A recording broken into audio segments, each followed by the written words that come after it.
Welcome our YouTube channel GS with आंसू। बिहार प्रधान शिक्षक के लिए संभावित प्रश्नों को देखने वाले हैं इस वीडियो में। इसमें सारे के सारे प्रश्न बहुत ही सिलेक्टेड दिए गए हैं जो आपके एग्जाम में डायरेक्ट आने की पूरी संभावना है, इसलिए वीडियो को लास्ट तक जरूर देखें।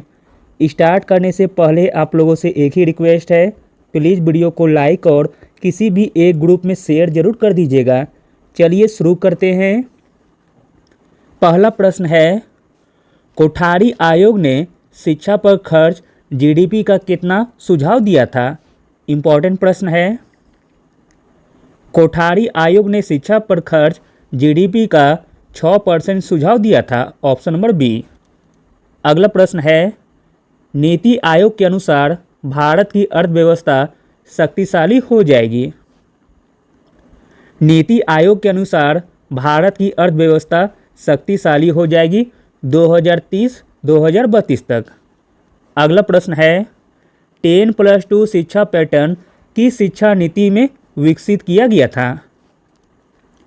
10+2 शिक्षण पैटर्न जिस शिक्षा नीति में विकसित किया गया था वह शिक्षा नीति थी 1986 की।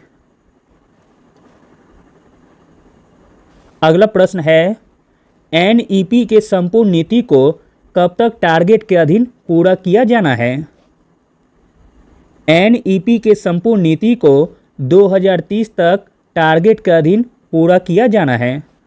अगला प्रश्न है, मुदलियार आयोग कब गठित हुआ था? इम्पॉर्टेंट प्रश्न है। मुदलियार आयोग गठित हुआ था 1952-53 में। अगला प्रश्न है, त्रिभाषा सूत्र किस शिक्षा नीति के तहत विकसित किया गया है? त्रिभाषा सूत्र दूसरी शिक्षा नीति के तहत विकसित किया गया है। अगला प्रश्न है, शिक्षा में शिक्षक की संतुष्टि का महत्व किस शिक्षा नीति में स्थान पाया? आंसर है ऑप्शन नंबर बी, 1986 में। अगला प्रश्न है, निःशुल्क और अनिवार्य शिक्षा का अधिकार अधिनियम किस वर्ष प्रभावी हुआ? निःशुल्क और अनिवार्य शिक्षा का अधिकार अधिनियम प्रभावी हुआ 2009-10 से। अगला प्रश्न है, मध्याह्न भोजन को विस्तारित कर किस कक्षा तक अमल किया जाएगा? आंसर है ऑप्शन नंबर ए, पूर्व प्राथमिक तक। अगला प्रश्न देखते हैं, एनईपी के तहत किस बोर्ड परीक्षा का उन्मूलन की योजना है? आंसर है ऑप्शन नंबर सी, 10वीं बोर्ड तक।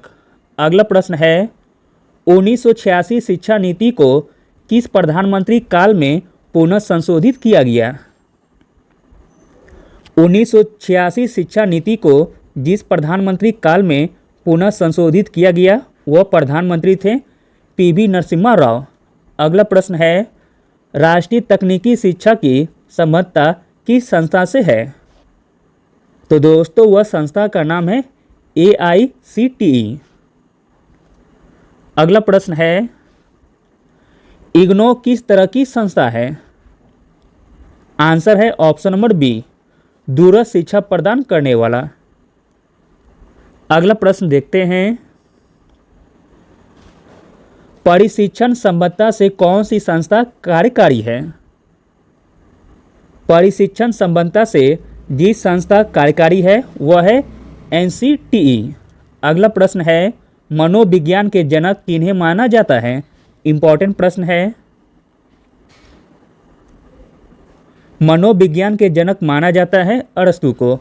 अगला प्रश्न है, उद्देश्यों की प्राप्ति की ओर बढ़ने के लिए वैज्ञानिक विधि कौन सी है? आंसर है ऑप्शन नंबर सी, प्रणाली उपागम। अगला प्रश्न है, किसे कंप्यूटर का मस्तिष्क कहा जाता है? कंप्यूटर का मस्तिष्क कहा जाता है CPU को। अगला प्रश्न है, प्रत्येक अधिगमकर्ता एक समान रास्ते का अनुसरण करता है? आंसर है ऑप्शन नंबर ए, रेखीय अभिक्रमित का। अगला प्रश्न है, बाल केंद्रित शिक्षा पर बल देती है?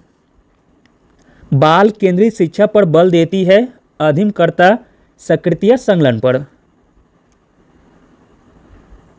अगला प्रश्न है, एक लंबा व्याख्यान देते हुए एक अध्यापक को बीच में क्या करना चाहिए? एक लंबा व्याख्यान देते हुए एक अध्यापक को बीच में करना चाहिए, छात्रों से प्रश्न पूछना चाहिए। अगला प्रश्न है, पूर्व ज्ञान के आधार पर किसी विषय वस्तु पर परिचय देने के लिए एक शिक्षक को क्या करना चाहिए? आंसर है ऑप्शन नंबर बी, प्रस्तावना। अगला प्रश्न है, नृत्य, ड्रामा एवं शिल्पकला का प्रयोग किया जाता है। नृत्य, ड्रामा एवं शिल्पकला का प्रयोग किया जाता है विशिष्ट गुणों का विकास हेतु, प्रगटीकरण हेतु, व्यक्तित्व को ढालने के लिए तथा सक्रियता बढ़ाने के लिए। इस प्रकार ऑप्शन नंबर डी सही हो जाएगा, उपयुक्त सभी। अगला प्रश्न है, किस विधि में पहले उदाहरण बाद में नियम बताए जाते हैं? आंसर है ऑप्शन नंबर ए, आगमन में। अगला प्रश्न है, निम्न में से कौन सी छात्र केंद्रित नहीं है? छात्र केंद्रित नहीं है वह है व्याख्यान। अगला और अंतिम प्रश्न है, कौन सी सूचना प्रक्रिया प्रतिमान है? जो सूचना प्रक्रिया प्रतिमान है वह है प्रगट एवं संघाटात्मक प्रतिमान। Thank you.